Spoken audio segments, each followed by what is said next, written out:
guys, how we doing today? I'm your Emperor, Crown Fiend, and today I'm gonna go ahead and be doing What If Deku Had a Half and Half Quirk, the final part.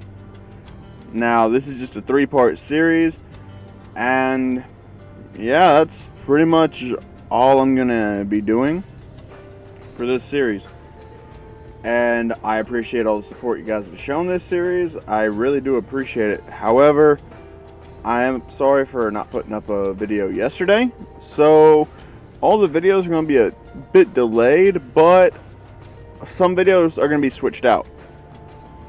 So, this week you'll get My Hero, Naruto's tomorrow, Fairy Tail the next day, and Hollow Panther and I are working on something that's going to be different. You guys saw on the community tab.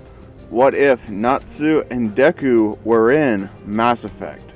Now, without getting into too many details, I'm just going to go ahead and let you guys know right now. Each of us chose an anime character we were comfortable with doing the story of. Me, I'm very comfortable with Natsu. Hollow's very comfortable with Deku. Now, this is the big thing here. They're only going to have the powers that are within the Mass Effect universe. So, that means no magic, no quirk. They're even playing fields. That's how you level out the characters, to make sure that their powers are on an equal scale. Right? You set both bases to 0. Now, how they evolve from there is entirely within that universe. What builds are we going to go with for Natsu? What build is Hollow going to go for with Deku? Who knows? You'll find out soon though, because I'm going to go ahead and be dropping an explained video on that later on today. So I hope you guys enjoy this part and look out for that video coming at you real soon. So, here we go.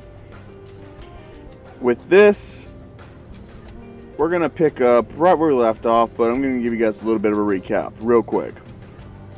Now, on the last part, Deku killed almost every single villain that was in the USJ. The teachers were severely injured, 13 died. That's how things are moving forward.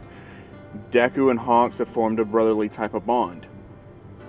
But now that they know that there's a league of villains out there, they're not about to just let that go free. So, Deku's pulled off his first assignment and is reassigned by the Hero Agency.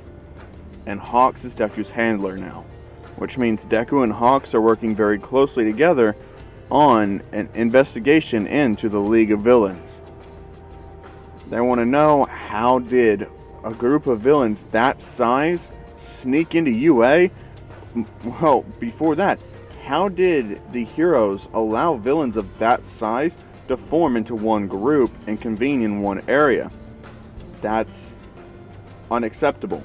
Heroes need to be more vigilant. So, we're going to go into a bit of a time skip. Deku and Hawks are investigating everything while the sports festival plays out. The winner of the sports festival ends up being Bakugo. And unlike in canon, Bakugo doesn't show any real violent tendencies whatsoever. This is a much different Bakugo. Meaning, the League of Villains aren't trying to recruit Bakugo whatsoever. And Todoroki came in second. Now, the way Todoroki looks, that is what's setting them up to kind of hunt down Todoroki and kidnap her and try to turn her into a villain. Uraraka and Bakugo's relationship is blossoming, and Deku and Todoroki's relationship has ended. Like, there's been nothing. She just can't forgive Deku for abandoning the school.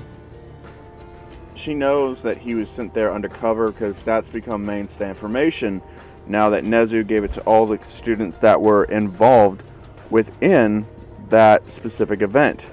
Nobody else knows. They just think that that kid was kicked out for killing villains.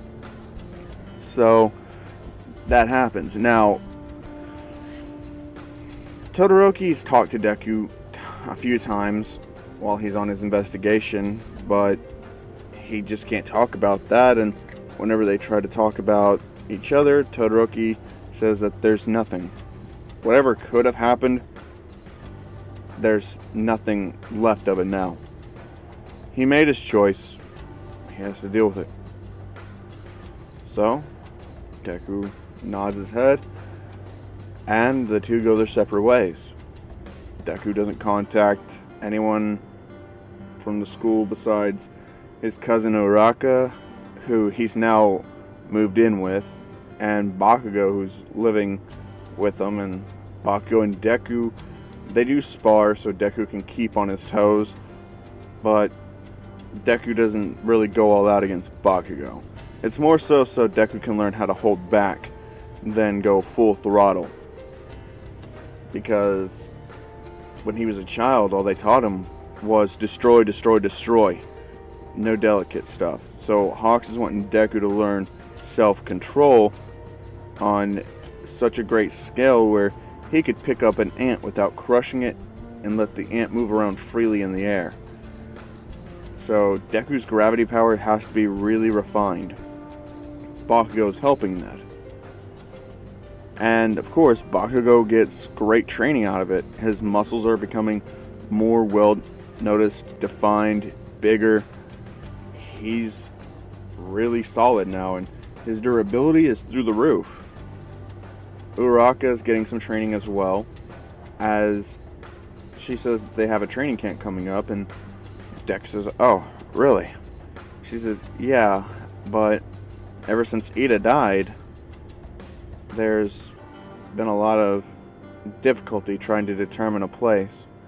Deku tells her to keep her phone on, and if anything happens, to let him know. She says, "Okay." Now, Uraka has gotten more control, and her quirk is getting more and more powerful. And Deku feels as though she's close to awakening her quirk. Like, evolving it to its next step. So, he's very, very impressed with that.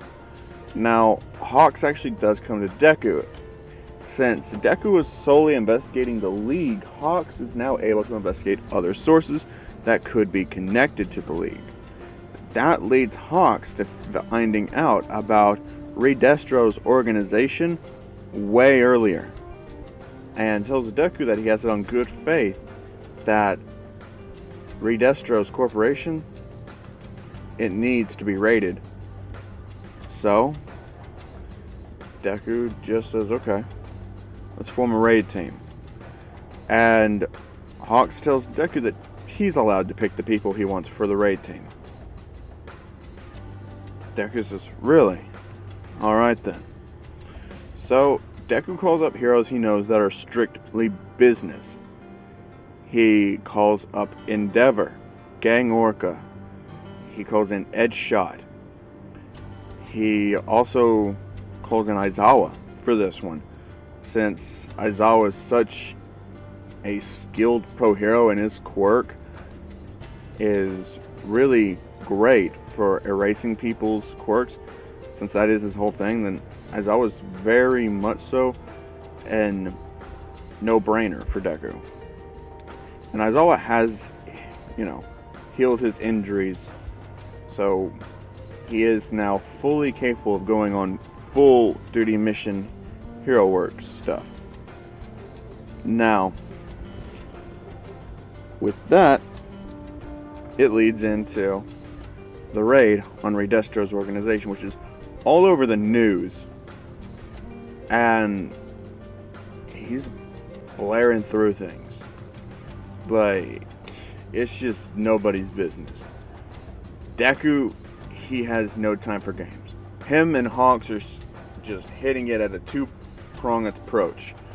Hawk has some of the heroes that Deku called in, and Deku has the other ones. Now, along with all the big names, Hawks called in some smaller heroes to do perimeter work. If anyone who was injured tried to escape the battle, you don't let them escape. Even civilians. Alright, cycle them through, and we're going to test them and make sure that they weren't part of this organization, so that way nobody gets through. And we don't have another, League of Villains incident. Now, this causes Redestro to have a way bigger reaction now. And he's actually taking on Deku, seeing that Deku, he's not really that well known as a pro hero. After all, they're just calling him the pro hero Midoriya. That's his whole hero name. And Deku is just body fucking destroying Redestro. He's not even using his gravity. He's using matter manipulation. Right? And he actually gets so good at matter manipulation, he can, at will, restructure anybody's quirk. Because it's made of matter, he can reform it as he chooses. And now that he's got a better grasp on this, it's been months. He's been training. He's altered Redestro's quirk to simply just being an enlarging quirk, and that's it. All Redestro can do is just grow in size. He doesn't have his overbearing strength anymore, and with that, Deku, with base strength alone, knocks him out with one solid punch to the temple, and it actually fractures Redestro's skull. And of course, Hawks did get an upgrade as well. Instead of just normal feathers, Hawks has pure metal feathers on his back that can enlarge and shrink and increase their sharpness and density at will. So, yeah, Hawks has a much stronger quirk in this one, which allows him to go through and beat every single member, along with Endeavor's help, all throughout the rest of that. He just completely destroys them. The Meta Liberation Army is crushed, and that all happens before the the training camp arc is even completed, because around this time, the heroes that were there aren't the ones looking after the kids at the training camp, which is going on during this. And it's all over the internet now, so Uraka knows that Deku beat Redestro and all that stuff. Shinzo's looking at this and just saying, wow, someone's this strong. Now, the teacher that had to sub in for Aizawa, since he was part of the raid, would actually be Present Mike. So, in this one you have Present Mike and you have Vlad King over there protecting the students. Now, during this time, the whole villain assault thing would still happen. They're after Todoroki. She has a half and half quirk, and she has great disdain, and people were kind of scared of her. So this is perfect. Now, things would go pretty similar to canon. Deku not being there really has no significant effect on how things would actually play out. But Aizawa not being there is a different story. Not being able to really erase the quirk or notice as fastly that there was a Dabi present there, yeah, it would cause some severe burns on some of the students that were in the remedial classes. But Present Mike and Vlad would actually take out the fake Dabi and would join the battle. Muscular would be defeated by Shinzo, since Shinzo is the successor, and looking at Kota, he could actually see himself in the kid. So, of course, Shinzo would try to fill the Midoriya role Dakota there, and he would end up fighting Muscular. Now, at this point in time, Shinzo's body and overall growth would lead him to being able to use 20% of One for All. Meaning, with full cowling at 20%, Shinzo's able to use a new quirk, Black Whip. Because, keep in mind, Shinzo already had a quirk, so he would develop One for All a lot faster than Deku, someone who had no experience dealing with a quirk whatsoever. And since Shinzo was training earlier on, his muscles would be stronger than Canon Midoriya at this point, meaning it's not impossible for Shinzo to be at 20%. Along with his extra training, more knowledgeable about how quirks work and how to function them, it leads him to being stronger. So Muscular would be defeated and Shinzo would still be damaged, but not nearly as bad as Deku was. However, the villains would still succeed in their goal of capturing Todoroki, because, for one, Dr. Ujiko would be teleporting them back. Now, with that, Bakugo and Uraka would feel like they failed, and Dabi would be so happy.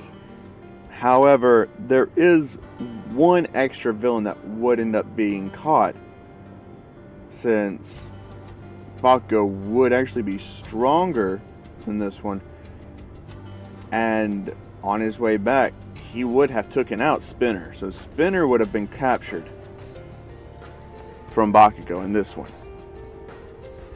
Now, pretty much everyone else returns, and of course the Nomu that was there still gets a tracker put on it by Momo and the dude with the welding quirk, meaning that they're able to track them. Deku, however, he hears this, he rushes to the hospital that Uraka is at, since Uraka does have several cut wounds from Toga. He would go in there as he would be pissed and the whole building would start to shake. However, Uraka would tell him to calm down. She's his cousin, she's stronger than she looks, and she's sorry she couldn't take out one villain. Deku says, "You're still a student, I don't expect you to."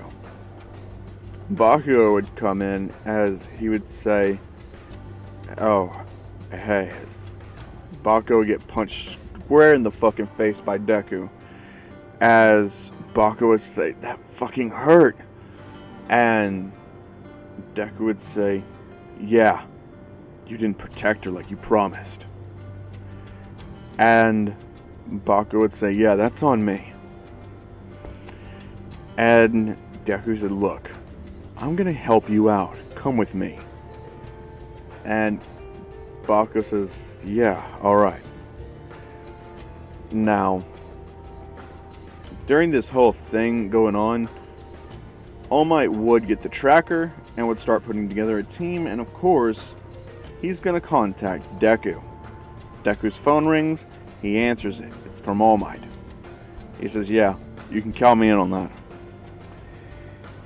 Since Deku, after defeating Reed Destro, his ratings have shot through the roof.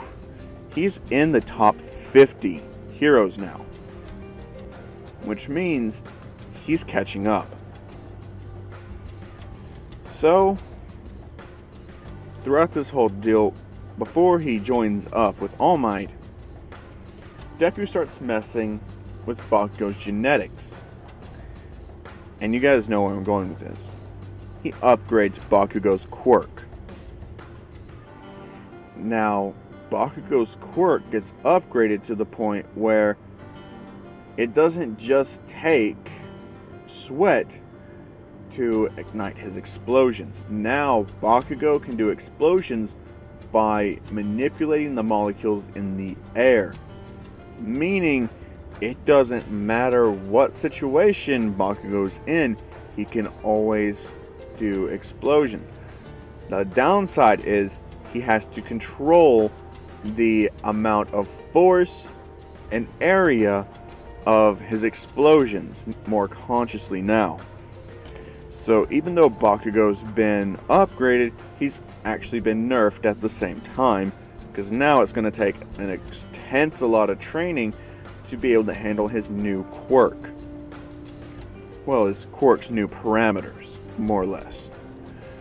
And while Uraraka's getting patched up, Deku secretly augments hers to not just be zero gravity, but all gravity. He gave Uraraka the same type of quirk that he has in half of his body. So, Uraraka has been powered up tremendously. Now, he would head off to go and fight with All Might and the rest of the raid squad. And once they say move in and All Might breaks through the door, Deku levels the entire building. He causes everything except for All Might, who is the only hero inside at the time, to be destroyed. But some of the villains did survive, but they're pinned. They can't move. As Deku's matter manipulation would cause restraints to form on all of them, as Todoroki would be rescued by All Might. Now, Deku would realize what's wrong with Dabi's body, and he would fix it. So now Dabi's body is different. You see, Dabi's body, for those of you who don't read the manga, spoiler, I'm not gonna go ahead and see the comments saying, oh, you did spoilers. Well, fuck you. This is your warning, alright? Only spoiler warning. Leave now. Alright, sticking around? Cool. Dabi's body, while having a fire quirk, is built to handle extreme colds, not extreme heat.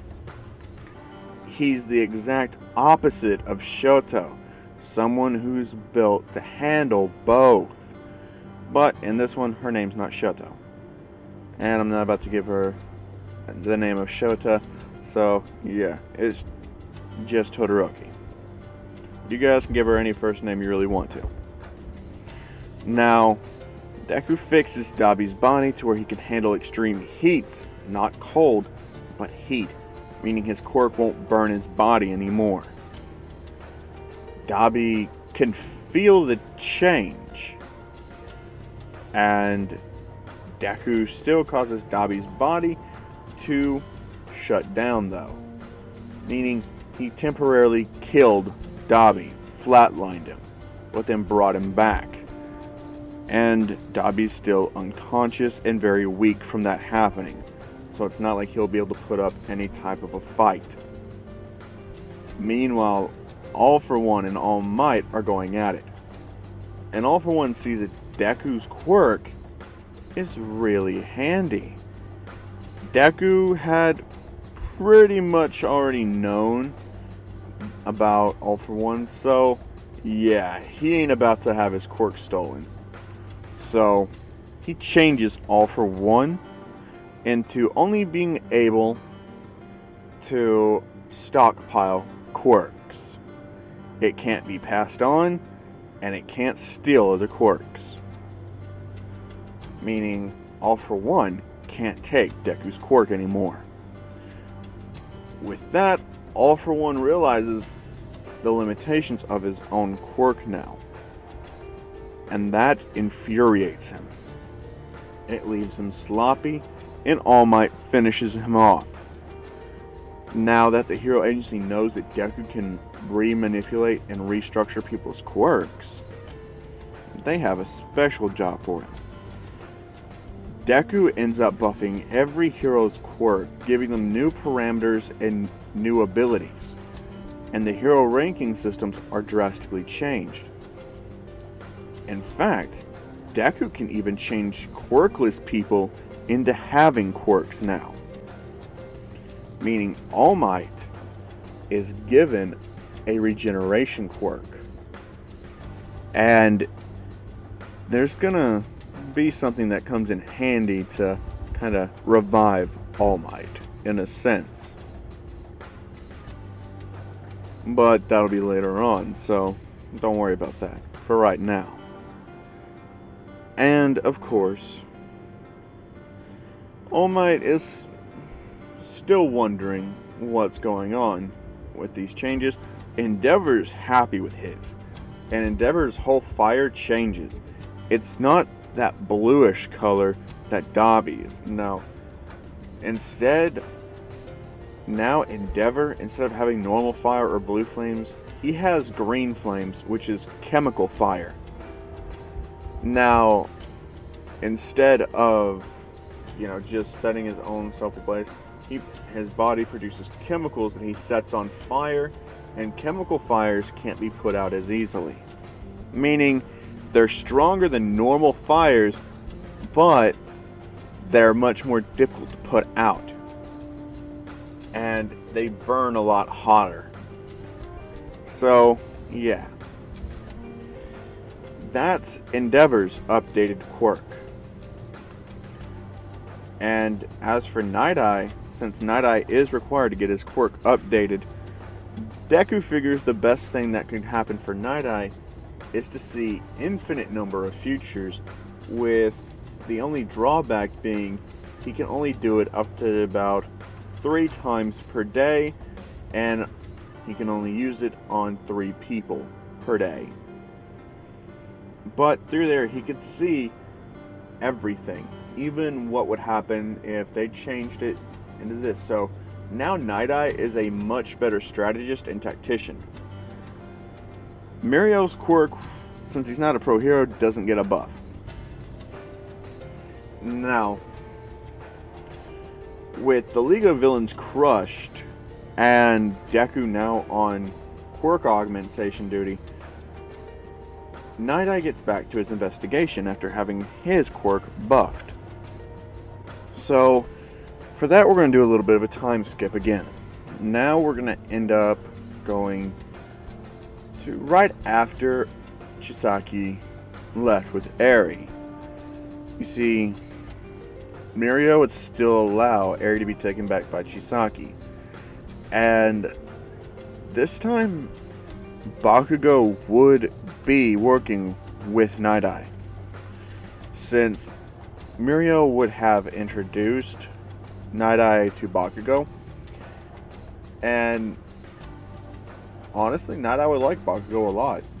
He's respectful, he has a lot going on for him, so of course, he'll completely love Bakugo, and Bakugo made him laugh, so yeah, there's that as well.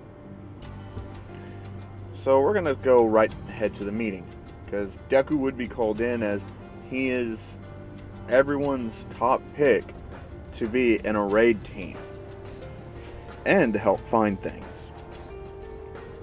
So they end up calling in a meeting. Deku's there, they discuss things about Eri. Deku would be pissed. Beyond pissed. And it's because he sees himself in Eri. And he is not about to let that child suffer one bit. Because Deku's pissed. He wants that child found, and he wants that child found now.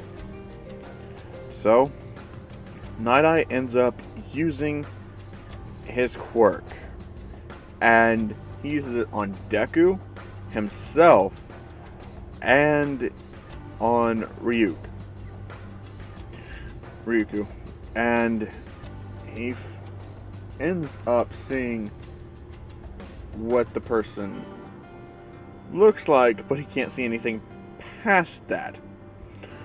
He still has that mental block on. So he says that he'll run into somebody within the next few days. They'll reconvene on that day when he has solid information. However, until then, he still would like for people to check to see if they can find their hideout sooner. So with that, the meeting ends. Aizawa is trying to get Deku to calm down. Deku can't calm down, so he storms off.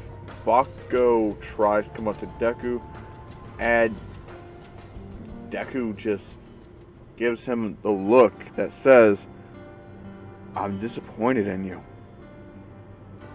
And that breaks Bakugo even worse than the information that was found out that Eri is being used to create these Quirk-destroying bullets.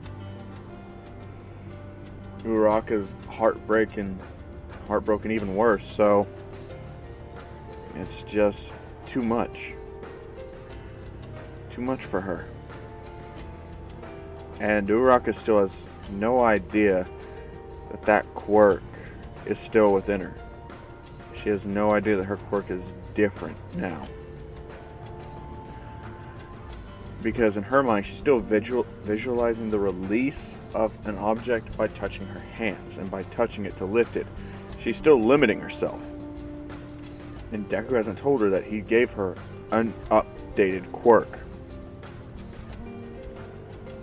And Todoroki still has no words for Deku. Deku says that's fine. So, people are actually just waiting now. Everything checks out. So we're going to go ahead and skip to the day where Night Eye calls everyone back for the raid. Now, for the raid, Deku is actually being contacted by Gran Torino. They have a guy out here who's as tall as a fucking mountain. And Deku's like, fuck, alright. I'll handle that as soon as I'm done here. Can you guys keep it occupied till I'm there? And they say, yeah, we'll try, but I don't know if we'll be able to. And Deku says, just hold out, I'll make this quick. With that, the raid begins as everything just starts going according to plan. As Tamaki would still take out the 3 that he did, Mirio would rush on ahead like he would. Kirishima, Fat Gum would still get put into the fight with Rampa and the barrier guy. That would still go as in canon. Where things change now is trying to figure out where the wall guy is and how they find him. That's where Bakugo comes in. His upgraded quirk allows him to completely explode all the walls until they find him, and Aizawa shuts off his quirk.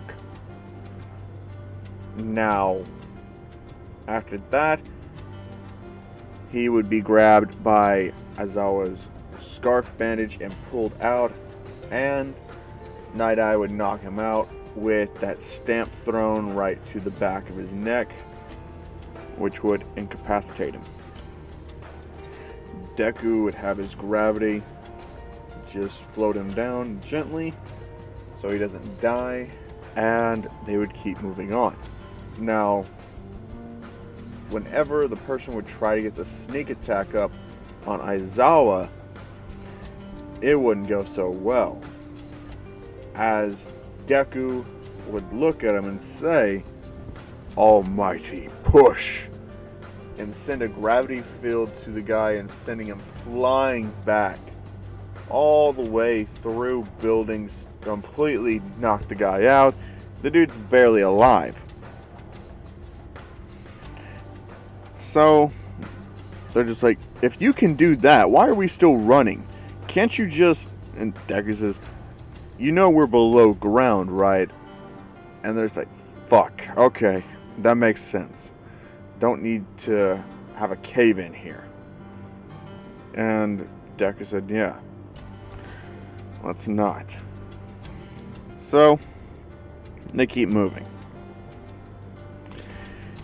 And they get to the point to where they meet in, and Deku destroys the wall, and they see Mirio bloodied, injured, looking at them, and Eri would say that his quirk's been taken.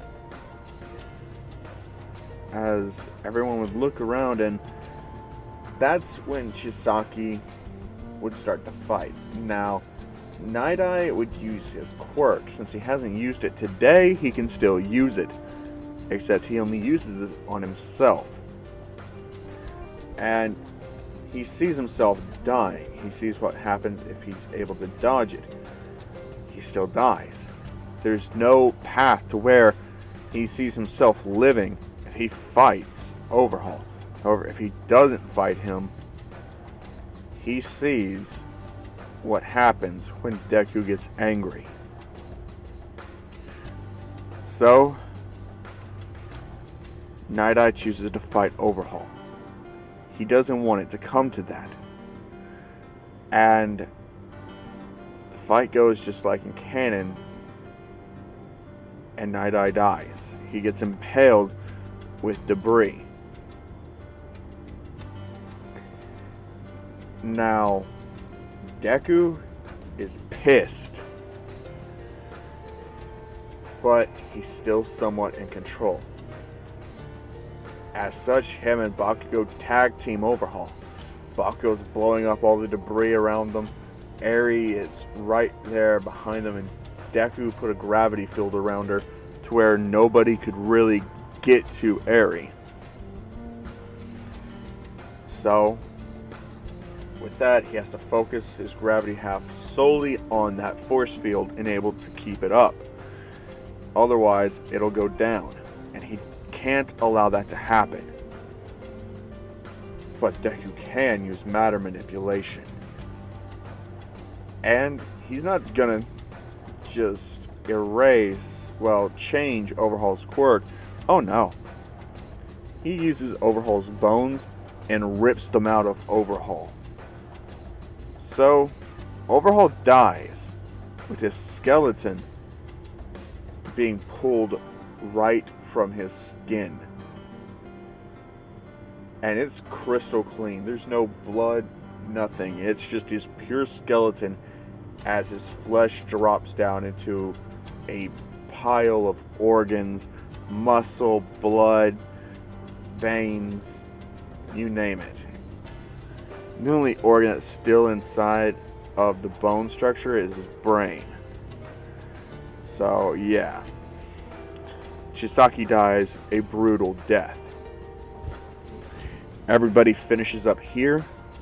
However, the villain is going crazy outside where Uraraka's at. And she's actually giving Ryoko a pretty good amount of trouble. And Uraraka, she snaps, right? She's so pissed off that she actually causes this man to get crushed by gravity. She causes him to pull inside of himself into a fleshy ball that has blood pouring from it as he dies. And Uraraka passes out from using her new abilities.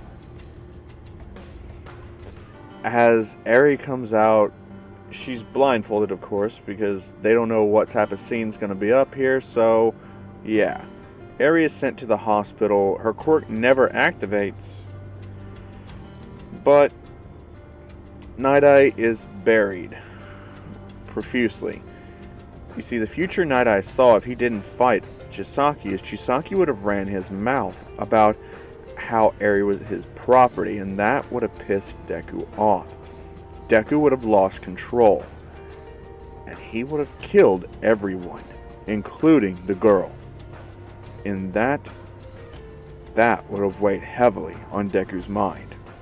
So without Deku ever knowing it, Night Eye saved him from a destructive path he was bound to walk on.